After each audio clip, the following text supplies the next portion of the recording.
That classic land strategy, you have a strong sponsor in a department head, and you work closely with them and their teams to really drive positive outcomes for the organization.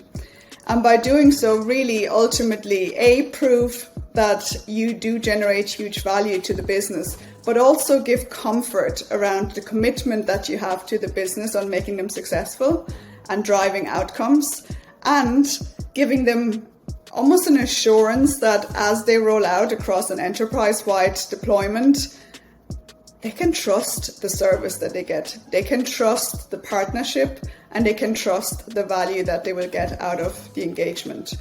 So the knowing and growing is very much, I think, a motion that is built around success, trust, and ultimately proof of value.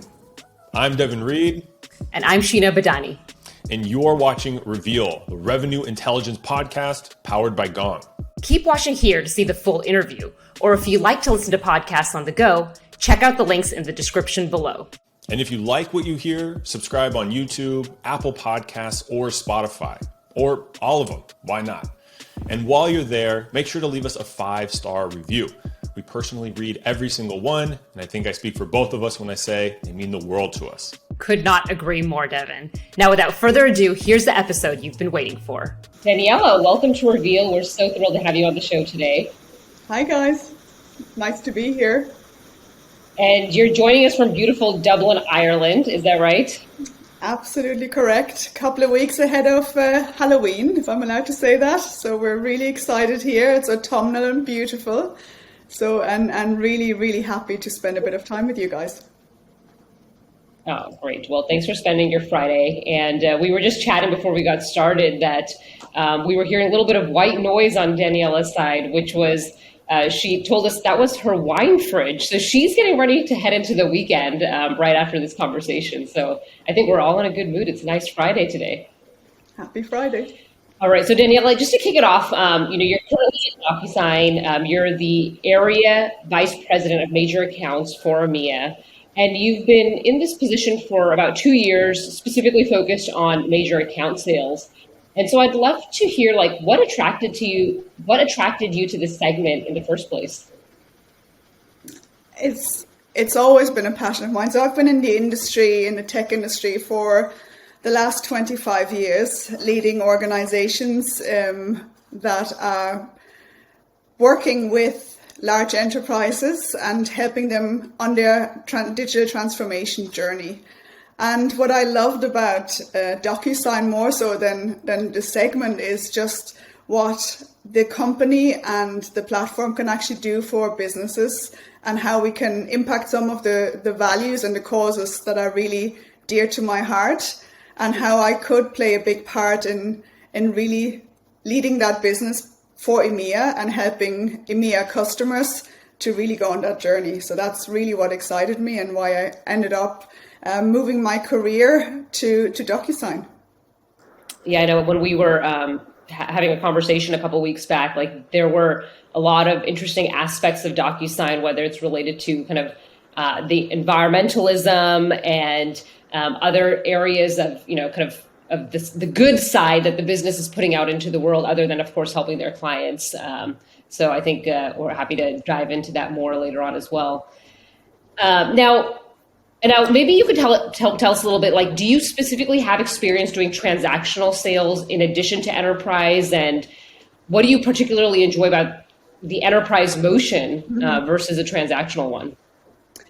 I must admit I have very little experience in transactional sales. So I have my entire career spent in applications or SaaS businesses with, of course, larger or smaller engagements on that. But it's always been around value selling and ensuring that we are playing, or the company was playing, a part in creating a transformational piece on the journey for our customers.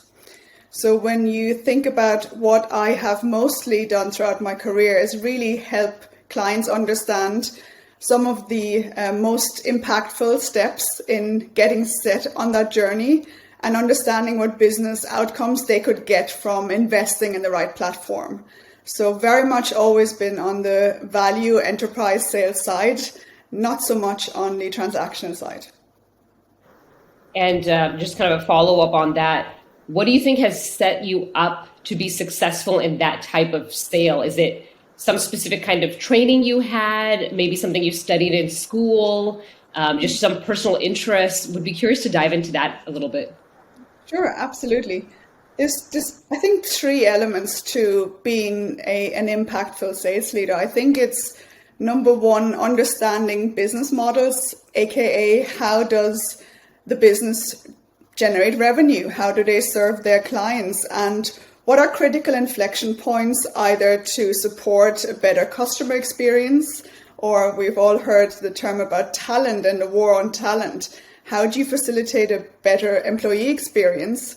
And ultimately, how in nowadays, super important, how do you have a positive impact also on the planet and your sustainability actions? So for me, really understanding and having a good grasp on business and understanding what makes business work and how we can support that is super important to be successful. It's the first point. The second point is really having a keen understanding of data and data-driven insights.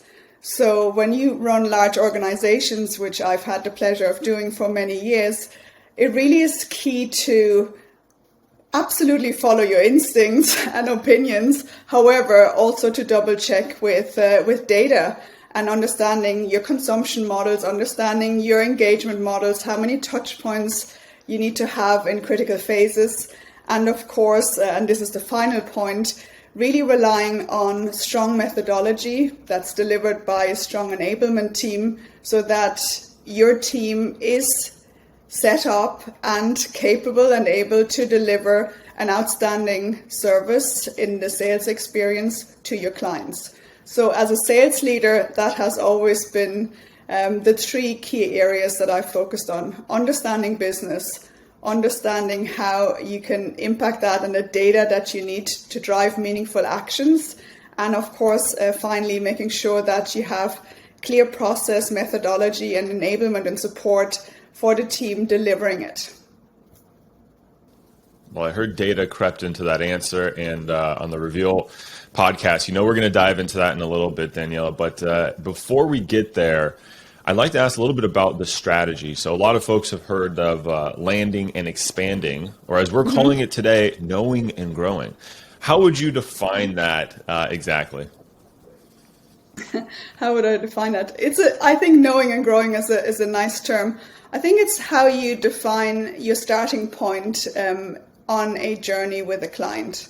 So if you think about, we used to call it years ago, proof of concept, or really getting a pilot started, for want of a better word. So that classic land strategy, you have a strong sponsor in a department, a department head, and you work closely with them and their teams to really drive positive outcomes for the organization. And by doing so, really ultimately, prove that you do generate huge value to the business, but also give comfort around the commitment that you have to the business on making them successful and driving outcomes, and giving them almost an assurance that as they roll out across an enterprise-wide deployment, they can trust the service that they get. They can trust the partnership, and they can trust the value that they will get out of the engagement. So the knowing and growing is very much, I think, a motion that is built around success, trust, and ultimately proof of value.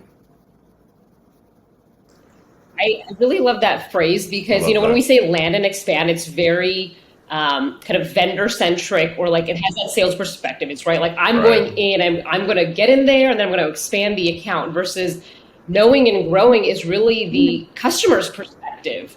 And so I think that's a wonderful phrase, and I hope that is adopted after folks hear it here.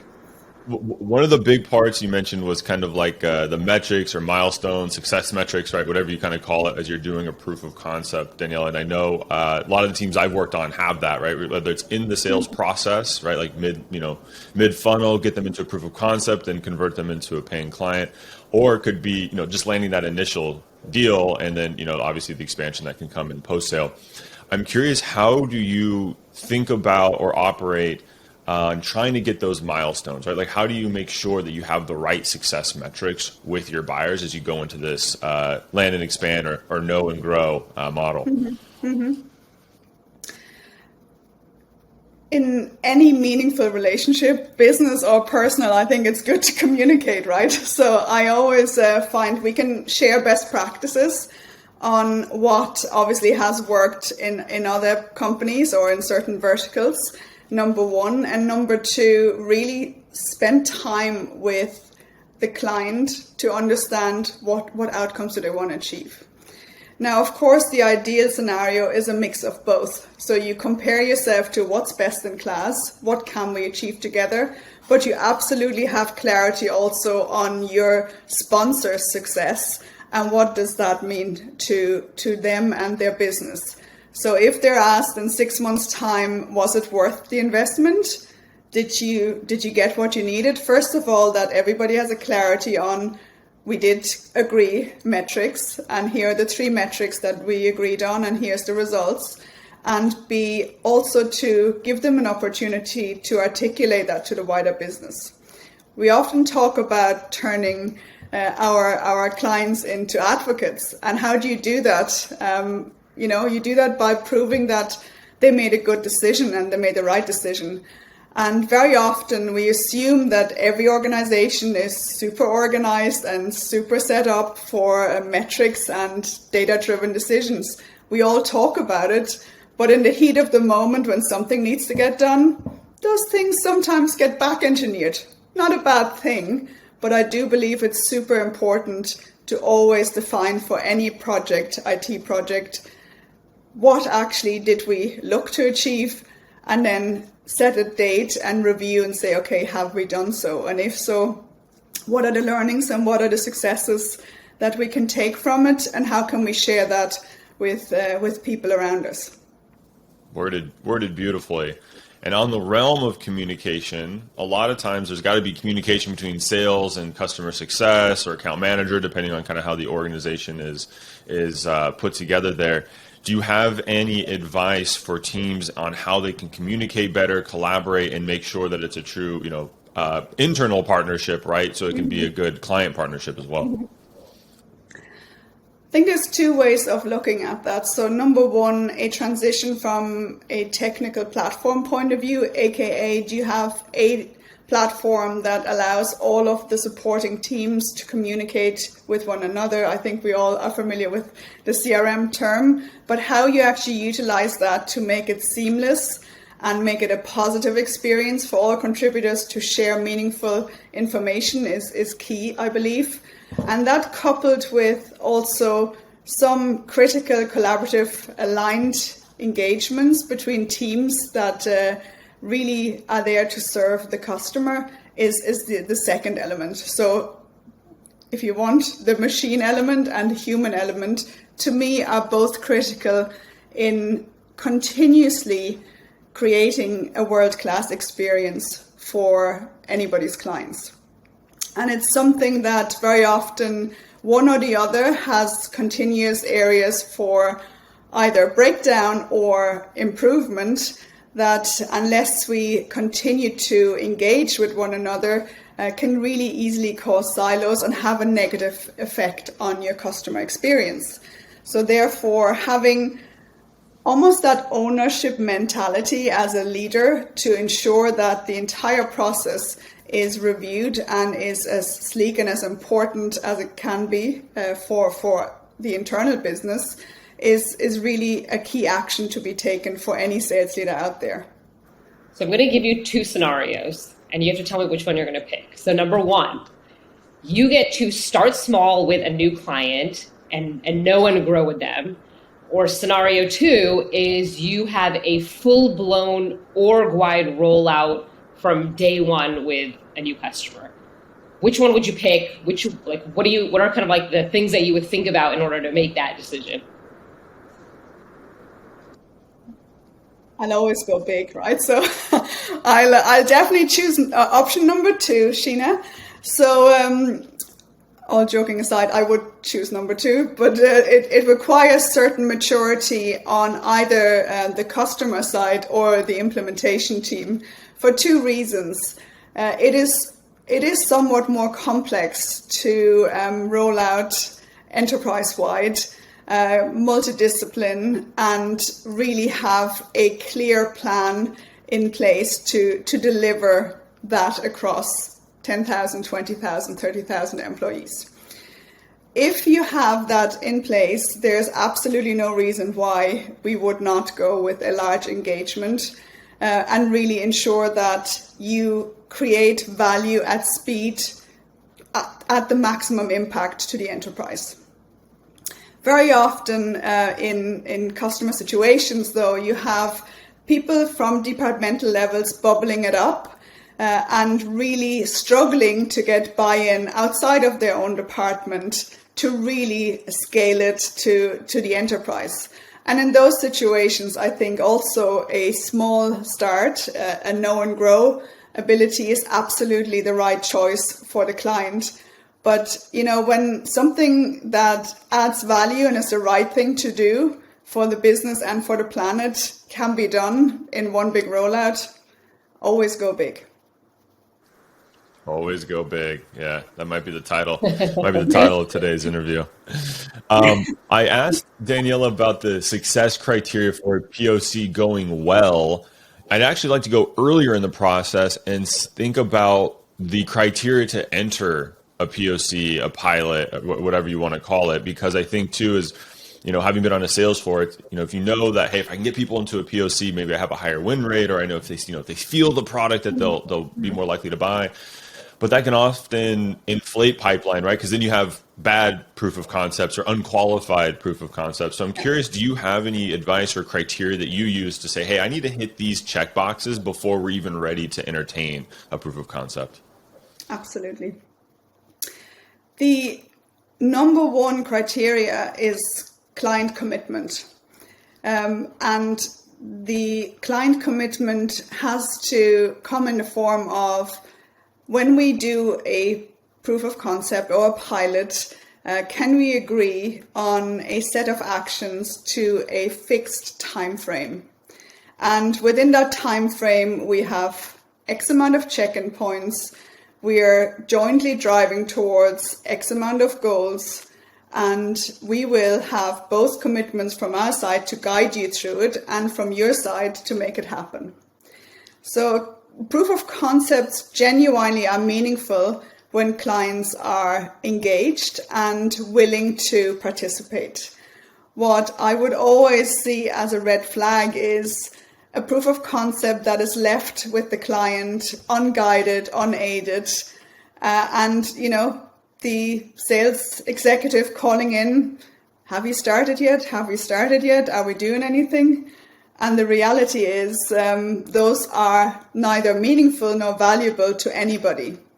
So when we have engagement and we have a commitment from both sides to invest the time to make it meaningful for the business, I'm a huge advocate. And again, I think to build trust and really prove that this is earned trust, it is a really good engagement. However, it should have a start and an end date, and it should have clear milestones, like any good project in practice, to really showcase what's happening, and should be measured around outcomes and metrics that were agreed prior to starting. So if you have your initial kind of land, quote unquote land, even though I don't love that term, so you have your first knowing session with a client, and what are red flags that you would look for in order to determine, like, hey, this is off track and we're not going to be able to grow with this client? And how soon can you detect some of those things?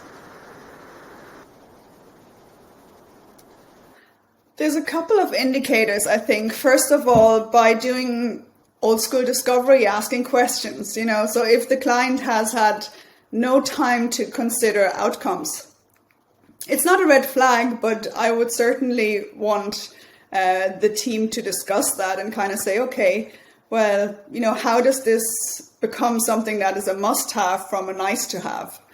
And again, let's talk outcomes that really will matter to your business and get clarity around that. So one point, and I think that if that's not to be answered, that's always a little bit of a red flag for me, because then, somebody who has been living with a challenge for 10 years, why not live with it for another 5 years? So what's that why, and how are we going to prove that why matters to your business?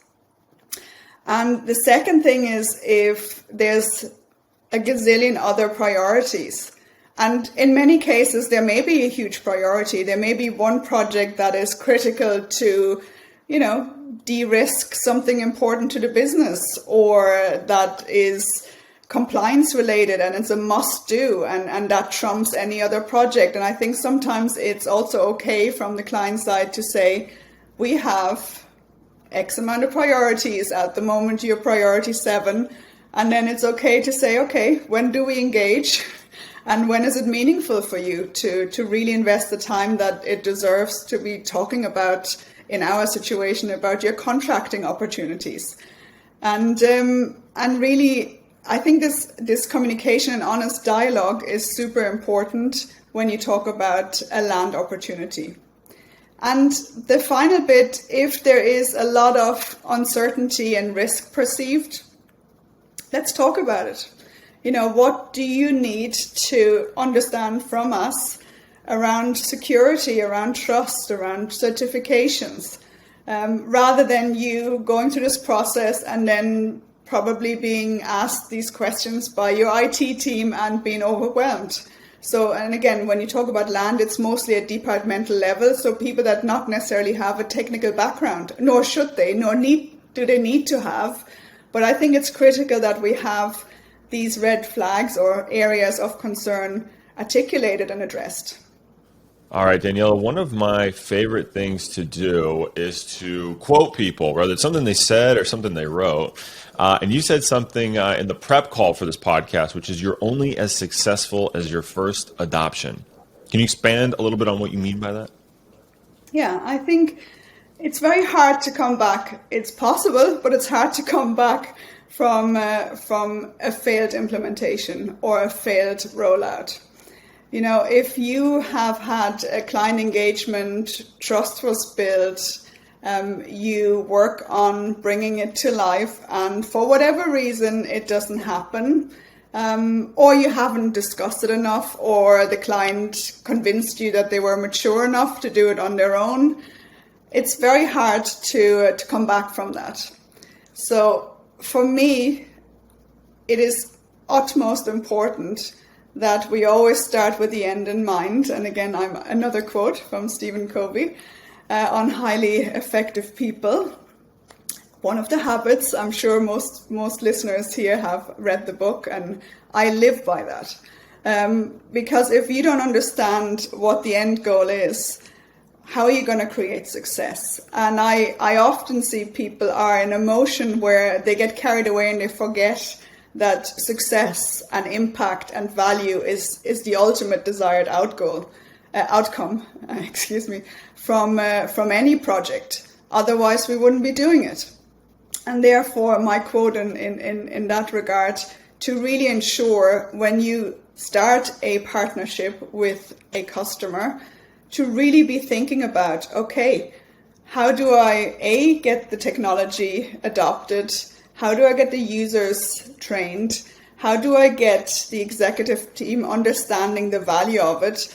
And how do I impact either their customer experience, either their employee experience, either their sustainability goals, or speed to revenue, whatever metrics and areas of impact that you are supporting with the solutions that you're providing to your client, they have to be meaningful and they have to be attached to these key goals for any business. So Daniela, we started this conversation just touching on some of your passions and what really drew you to DocuSign. And I'd love to just dive into that a little bit more to hear what are some of those aspects about your role, about your organization that really get you amped and excited. Pleasure. So we have this program that our CEO, Dan Springer, is very passionate about called The Work of Your Life. So really everything is centered around making sure we create an environment where all of our employees have the opportunity to create the work of their life. So picture 20, 30, 40 years forward, here in a rocking chair in Dublin, California, having a nice beverage. Would you look back and say, wow, those years I spent at DocuSign were the best years of my career, and here are the 3 reasons why. That's the kind of the ethos of it. And around that ethos are programs like Impact, which is our social corporate responsibility program. And within that, there's, as you would expect from a company that is really strongly pushing paperless office and making sure that we have sustainability goals upheld and achieved, an initiative around DocuSign for forests. So really making sure that the most important element that creates oxygen and a livable space for us humans is sustained and actually regenerated. So again, we're committed to planting millions of trees with this initiative every year. Alongside many other social aspects that I'm passionate about, so I am the executive sponsor of the Women ERG, which I can see also, Sheena, on your shirt. You're also a proud member of. And it's something that is super, exactly, women at Gong, exactly. So super important to me as a woman leader in an industry where it's still not a 50-50 space. It's much better than it's ever been before, but centering some of the programs around ensuring we lift up the next generation of aspiring women leaders, that we have role model sessions for external groupings like children, girls, and underprivileged areas to really give them hope, give them inspiration, and give them maybe access to something that they were not aware of before. Understanding career paths, the importance of education, and really by that effect allowing them to choose a different path than maybe the ones that they're familiar with based on the environment and the families that they were born into, for instance. So hugely passionate about these areas, and all of these areas are very much at the core of the culture at DocuSign. And again, something that for me, certainly when I look back at that career, the areas on that side of impact on future women leader and young girls in the community, and all of the different initiatives around sustainability, that I know I have 100% pride in looking back and saying, yeah, that was incredibly rewarding. It was the right thing to do, and it built a legacy that I can be very proud of. I really love that, the concept of work of your life and of the different initiatives that you've been able to be involved with. What would be your advice for folks who are looking to find that passion project within their own organizations? And for some of them, their companies may not be as far along and have robust programs like DocuSign, but what advice would you give to these folks? My advice is always simple. Start, right? So an idea is wonderful. An idea is only meaningful with action. And there will always be somebody in your organization that will open doors for you. So for you to find an ally is probably easier than you think. However, if you do not communicate your ambition and your vision of what you would like to do and how you'd like to make an impact, people won't understand. So 2 things. Be brash and have conversations with people that you would perceive too senior to talk to, potentially. Because guess what? They have possibility to support and sponsor. The second thing is, don't just have ideas, take actions. And if it's smaller than you'd hoped for, it's a starting point. So get started. And the third thing is, find mentorship around other companies. Almost every established organization offers ERGs and has people that are willingly open and helpful and engaged to really support and really just understand what can be done and get going. That would be my advice. So I was just going to say, have you ever had a situation where you came to somebody asking for help and they just went like, no, I'm not going to do that? You know, can we go and inspire young girls in an underprivileged area? No, we're not going to do that. Can we do a mentorship program for young, talented women? No, we're not going to do that. That just doesn't happen, right? It's just articulating that idea and making it happen. And I think really and truly, people are incredibly generous, incredibly helpful. And sometimes it just needs one person to lead and bring people together to ignite that spark. Yeah, so I want to cap off this lovely conversation with our final question that we ask all of our guests, which is, how would you describe sales in one word?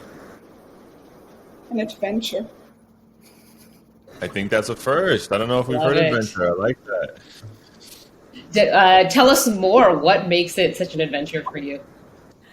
There's two things that I really am passionate about. Number one is business and business impact and outcomes. And number two, meeting incredible people, right?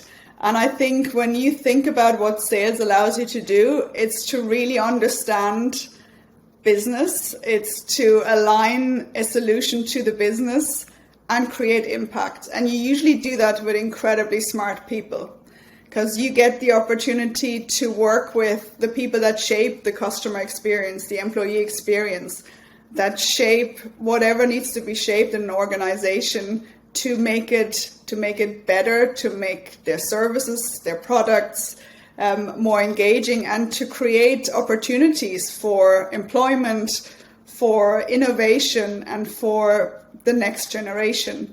And in sales, I have to say, no day is the same. You get to do things like this, speak to amazing people on the other side of the world, and you really have the opportunity to be curious and to exchange a lot of information and time with a lot of fantastic business people around the globe. And what else would you want to be doing with your life if not sales? Worded perfectly. And I don't know, what would anyone want to do? Certainly not marketing. No, this has been great. Daniela, thank you so much for your time. We really appreciate it. Thanks for hanging out with us right before your Friday. Go get one of those chilled bottles of wine, enjoy it, and I don't know, maybe send us a picture of you cheersing, because I'm sure it's been a good week. Thanks so much, Daniela. Thank you again. Absolutely. My pleasure.